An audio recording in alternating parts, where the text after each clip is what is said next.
fundamentalmente por la extraordinaria novela Canción de Tumba. Siempre la he defendido y promovido como uno de los libros más importantes de las últimas décadas en la lengua española. Julián es uno de estos bichos extrañísimos de los cuales resulta difícil establecer si escribe novelas para descansar entre un cuento y otro, o si escribe cuentos para descansar entre una canción y otra, o entre un poema y otro. Julián tiene varios títulos, además de que estudió literatura española en la Universidad Autónoma de Coahuila, y además, desde luego, de Canción de Tumba hay muchos cuentos de todos ustedes conocidos, y por si eso no bastara, es un músico importante. Ha sido miembro de una banda cuyo nombre es maravilloso, Los Tigres de Borges. Es una joya, y bueno, ahora también es más conocido como el vocalista del grupo Madrastras. Y bueno, pues adelante, Julián Herbert, bienvenido.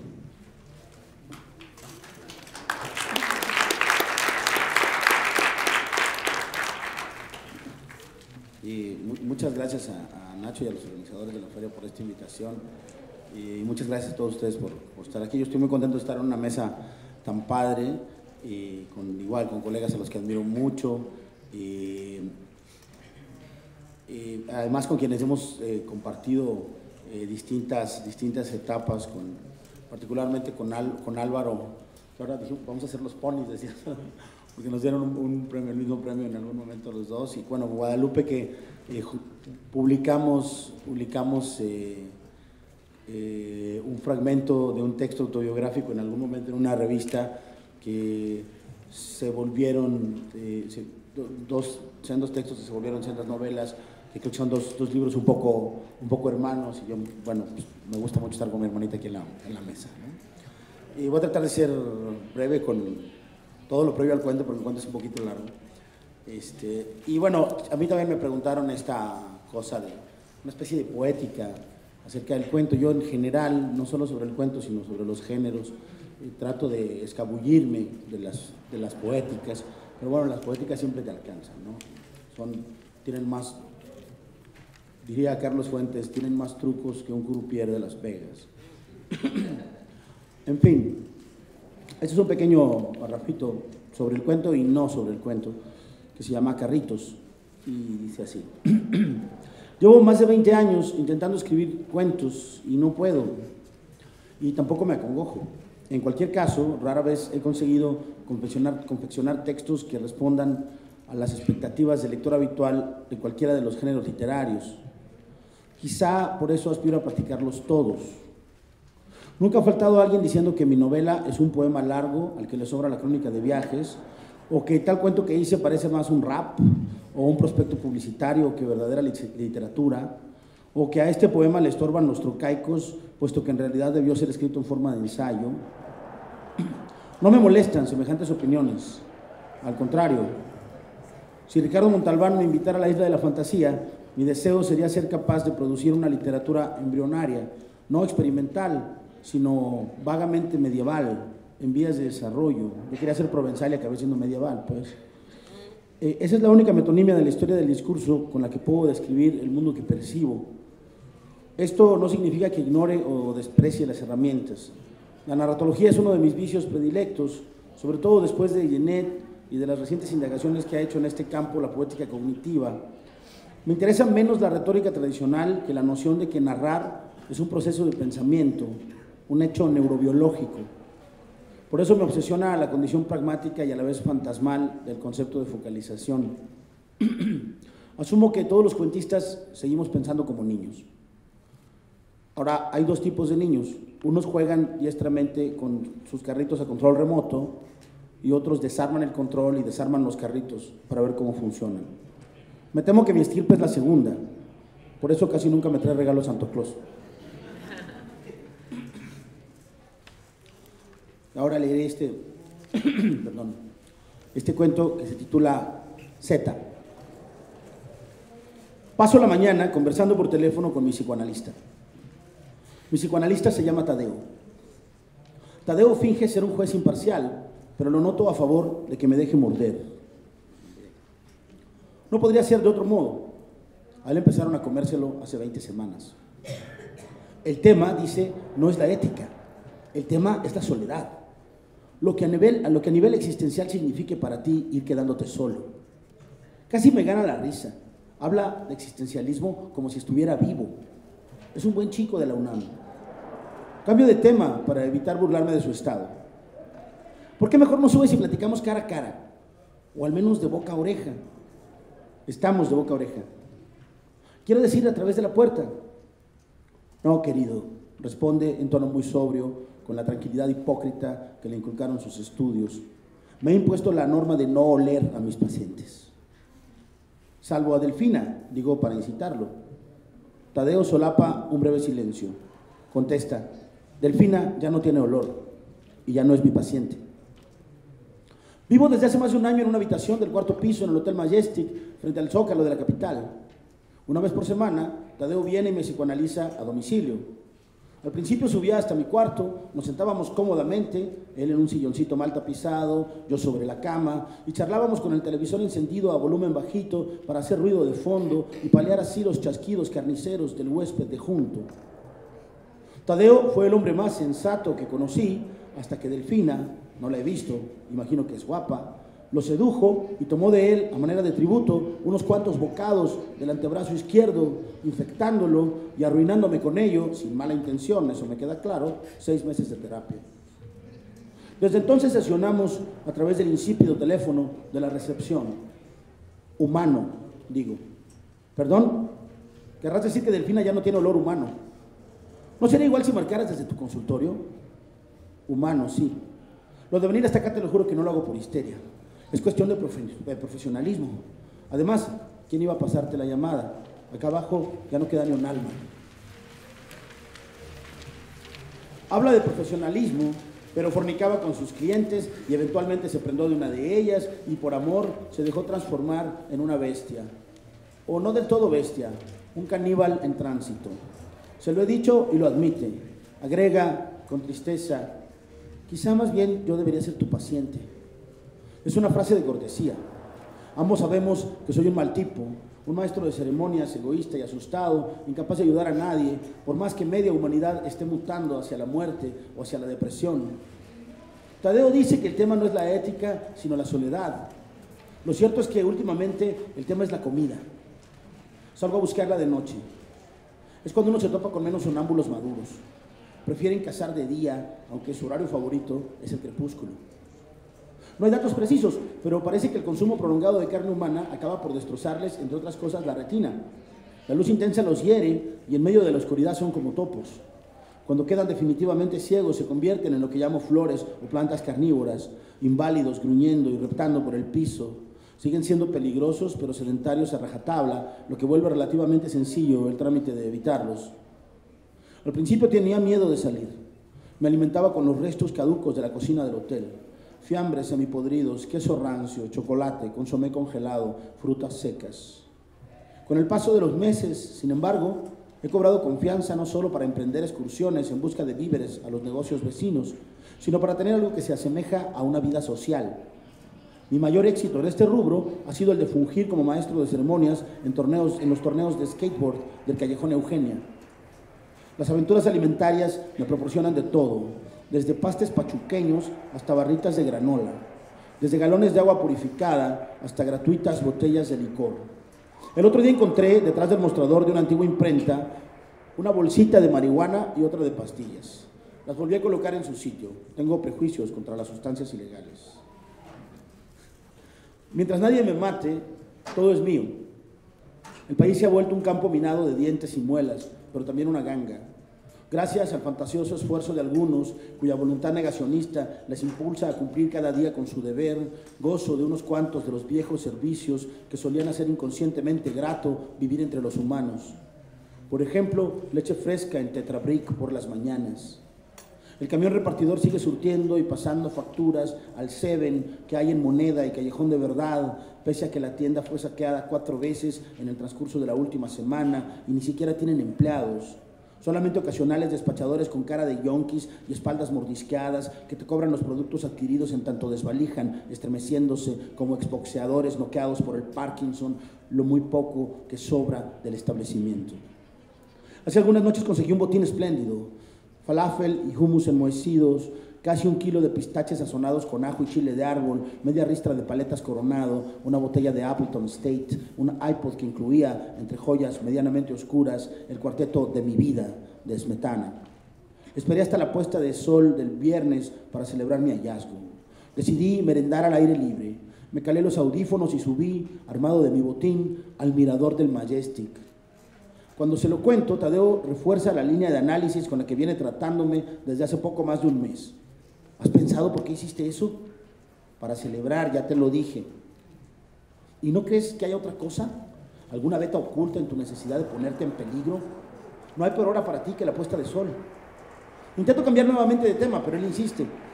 ¿Cómo crees que se lo tomaron tus vecinos? ¿Alguno te siguió hasta la terraza?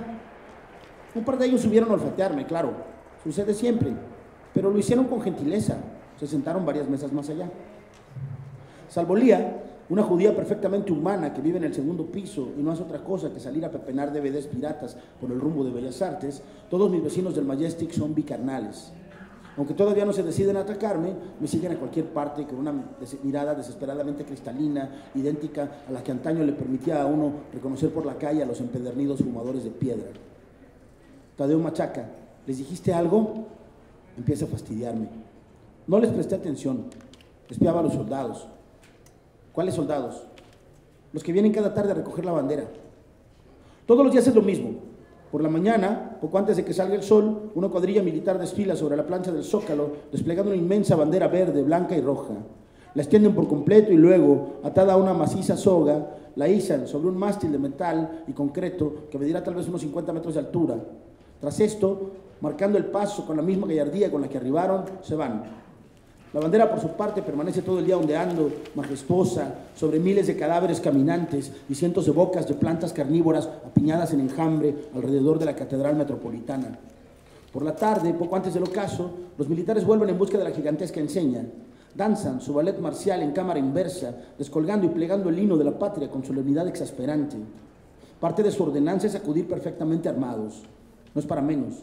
Casi a diario experimentan la tediosa obligación de ejecutar a un par de bichos que, perdida por completo la cesera, atacan al pelotón sin respeto a su uniforme. Los soldados disparan casi siempre a bocajarro, directo sobre la sien. El plomo de 45 suena sordo contra las baldosas y las cabezas de los comecarne practican con un clavado el último slam de la Ciudad de México. Aún así, rara vez los militares logran esquivar las tarascadas. Será por eso que, invariablemente, más de uno de ellos da traspiés e intenta ocultar sus muñones y reacomoda las vendas sucias que le cubren la carne descarapelada. Casi todo el ejército padece alguna fase del contagio. Vaya usted a saber si esto se debe al patrullaje constante o a las noches de soledad en los cuarteles. Si bien es cierto que las mejores vacunas están destinadas a las Fuerzas Armadas, también lo es que a diario, o al menos eso dice CNN, los medios nacionales han desaparecido, surgen células de desertores al servicio de bandas de catagusanos. Así es como funciona cualquier cosa que funcione aún por aquí, corrompiéndolo todo hasta volverlo un alegórico mural de destrucción. Tal corresponde a cualquier epidemia que se respete, la nuestra inició con un par de aislados casos indistinguibles del furor que solía trasminar la hoy desaparecida o, según se vea, omnipresente, nota roja. Primero, un albañil asesinó a su amante y compañero de trabajo en las inmediaciones de una obra negra. Las autoridades hallaron fragmentos de intestinos y corazón humanos asados en una lámina de tanque colocada a las brasas. Durante el proceso judicial, el detenido se suicidó. Un año más tarde, un joven poeta y catedrático de la UAP fue enviado a la cárcel por conservar en refrigeración pequeños fragmentos de su novia muerta, mismos que usaba para masturbarse. Aunque nadie demostró ni que la hubiera asesinado ni que la había ingerido, los síntomas que el individuo presentó en años subsiguientes no dejan lugar a dudas. Él era el ápice de una nueva realidad brotada en el linde, más allá de los reinos y las especies, un virus que camina. El primero en viajar a México y estudiar el fenómeno fue el científico inglés Frank Ryan, virólogo cuya teoría planteaba a grandes rasgos que el tremendo salto evolutivo de la humanidad no se debía al ADN vinculado a los mamíferos, sino al gran porcentaje de información virósica inserto en nuestro genoma. Lo que en principio parecía una intuición polémica, capaz de explicar enfermedades como el SIDA o el cáncer, se convirtió en la ley evolutiva de Ryan o clinamen de las especies. Toda entropía orgánica desembocará eventualmente en el triunfo de una entidad no viva ni muerta, cuyas únicas mociones serán alimentarse y replicarse invadiendo organismos huéspedes. Lo más atroz de nuestra epidemia, lo que la vuelve distinta de cualquier otra, es su irritante lentitud. Una vez contagiado, el organismo se define por dos características. Primero, el ansia irrefrenable de alimentarse con carne humana, impulso que se acrecienta a través del olfato. Segundo, una paulatina esclerosis múltiple directamente proporcional a la cantidad de carne humana que se consuma. Es aquí donde la voluntad individual afecta a los procesos, pues la capacidad de administrar el consumo y reestructurar la gula, ridículos más exactos símiles socioeconómicos empleados a diario por el secretario de Salud, definen a qué velocidad tendrá lugar la transformación. No existe aún un catálogo de las etapas en que evoluciona el ente. Yo inventé en mis ratos de ocio, que son muchos, 4 categorías que pongo a consideración de los futuros reinos cárnico-vegetales. El caníbal en tránsito, es decir, la etapa en la que se halla mi psicoanalista, puede durar desde una semana hasta cerca de un año, dependiendo de la salud previa, los hábitos alimenticios y el uso de drogas experimentales. Retrovirales y antipsicóticos han demostrado ser útiles, me dijo el otro día Tadeo con emoción doctoral. En esta fase, el infectado pierde muchas de sus funciones vitales, lo que le permite mantenerse comiendo poco. Su interacción con el entorno no cambia demasiado. Por ejemplo, pertenecen a este gremio el presidente de la República y todos sus prominentes detractores, los líderes de los partidos de oposición, muchos doctores y maestros y casi todos los empresarios que continúan en activo. El único rasgo que los distingue de alguien como yo es que presentan síndrome de abstinencia, náuseas, mareos, hiperventilación, en presencia del aroma de verdaderos humanos. La bestia bicarnal es el que ya casi no puede resistir la tentación de comerte, pero avergonzado te aborda con sobreactuados buenos modales de mexicano clásico. ¿Me permite acompañarlo, caballero? O algo así. Son quienes más asco dan. Los llamo bicarnales porque para paliar el ansia se autoengañan comiendo kilos y kilos de vaca, cerdo o borrego. Los he encontrado en minisupers en ruinas devorando hamburguesas congeladas directamente de la caja. Incluso espié una vez desde la terraza del Majestic el modo en que un grupo de ellos sacrificaba sobre la plancha del Zócalo a un toro de Lidia, que Dios sabe de dónde habían sacado, para luego consumirlo crudo. Los llamo también yonkis o catagusanos. Su principal actividad posthumana es la compraventa de cadáveres. Son dueños y señores de lo que alguna vez fuera el centro histórico de la capital. El sonámbulo maduro camina un poco torcido y está siempre sucio de sangre, por tanto comer cualquier cosa viva que se cruce en su camino. Está ciego y es débil y no emite palabra alguna, y más allá de su aterrador aspecto, resulta una criatura deprimente. No es muy interesante. Hay pocos. Su condición es la más breve del proceso infeccioso. La flor, por último, es el aspecto inmortal de lo que todos seremos pronto. Nacientes vegetales come hombres en perpetuo y pestilente estado de putrefacción. Conforme la esclerosis va dominándolos, los sonámbulos maduros buscan, con un resabio de instinto, un lugar donde caerse no muertos. Aunque de vez en cuando he visto plantas carnívoras, solitarias, casi siempre te las topas en grupo, como si la voluntad gregaria fuera el último rasgo humano en morir. En una ocasión vi mantenerse en pie a uno de estos cadáveres, pero por lo común yacen en el suelo, ya sea en la calle o encerrados en habitaciones, o bien sobre bancas, jardineras, fuentes, toldos de coches. Más que moverse, sufren de espasmos. Reptan uno sobre el otro, mordiéndose mutuamente, mordiendo cualquier cosa que circule junto a ellos, abriendo y cerrando sin cesar la mandíbula, clac, clac, clac, clac, clac, de día y de noche, con un rumor de teletipo en manicomio que al principio no me dejaba dormir y después me producía amargas pesadillas y ahora me sirve de canción de cuna. El máximo jardín de carneflores que existe creció espontáneamente alrededor de la Catedral Metropolitana, a un costado del Zócalo, frente al mirador de mi hotel. ¿Cómo podría ser de otro modo en un país católico? No solo continúan llegando a toda hora los enfermos terminales de la epidemia, también arriba a diario la cantidad casi industrial de alimento que estos requieren. Cada mañana se estacionan autobuses sobre la plancha del Zócalo. De las entrañas de los vehículos descienden grupos de peregrinos fervientes que ruegan a Dios por la salvación del mundo y, como prueba de fe, intentan atravesar el huerto de dientes que los separa de las puertas del templo. Nadie llega nunca ni a la mitad del atrio. son devorados en cosa de minutos. Eso mantiene el jardín bien regado de sangre.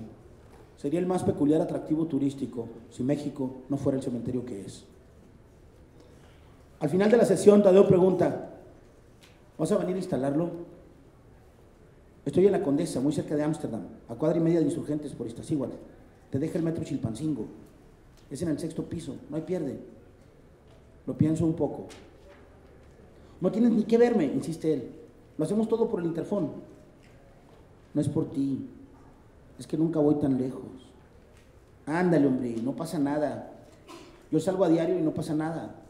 Sí, pero tú tienes coche. Tómalo como un ejercicio de socialización enmarcado por la terapia. De un modo u otro, tienes que seguir viviendo en nuestro mundo. Al final me convence y quedamos en que el próximo lunes, hoy es jueves, acudiré a su domicilio para instalar una señal de televisión vía satélite. Con una condición, aclaro. Nada de que hacemos todo por el interfón. Quiero verte, quiero conocer tu casa y, por supuesto, a Delfina. ¿Para qué?, pregunta desconfiado. Yo qué sé, para saber qué clase de belleza es necesaria para que uno elija convertirse en un bistec. Ahora es Tadeo quien duda, pero 142 canales de televisión y 50 estaciones de música, más 10 señales hard porno y un password universal de pay-per-view, todo gratis, es la clase de soborno que nadie, ni siquiera un psicoanalista lacaniano y caníbal, podría resistir. Va, dice, cuelga. Me considero dueño de este reino, pero alguna vez allá en el norte fui dueño de otro, gerente regional de mantenimiento de una de las empresas de televisión satelital más importantes del mundo. Durante años acumulé en un cajón de mi escritorio toda clase de llaves, números de serie, chips, tarjetas, códigos. Emigré al DF en compañía de tales herramientas y juguetes tras los primeros lances de la epidemia. Estas pequeñas coyunturas talismanes representan el multitasking tesoro que de vez en cuando uso en calidad de moneda. Con ellas apuesto, por ejemplo, en el casino de los patineteros del callejón de Eugenia, donde jóvenes escatos saltan a la manera de las antiguas monster trucks sobre filas de yacimientos de cuerpos que son flores caníbales. Los asistentes apostamos a ver quién vuela más lejos sobre su patineta. Algunos, los más diestros, se salvan. La mayoría termina con las pantorrillas hecha una albóndiga a fuerza de mordidas virulentas. Yo no me quejo. A veces gano en ese hipódromo de cadáveres e imbéciles suficiente dinero como para financiarme una puta sin dientes. Y cuando me va más mal, pago mis apuestas haciendo instalaciones residenciales en algún edificio del barrio. Lo peor que el día puede depararme es trepar sin arnés a 20 metros sobre el nivel de la carne descompuesta. Todos quieren seguir haciendo zapping, surfear sobre una ola de 140 señales mientras son rebanados por el amor de su vida. Todos, inclusive los muertos.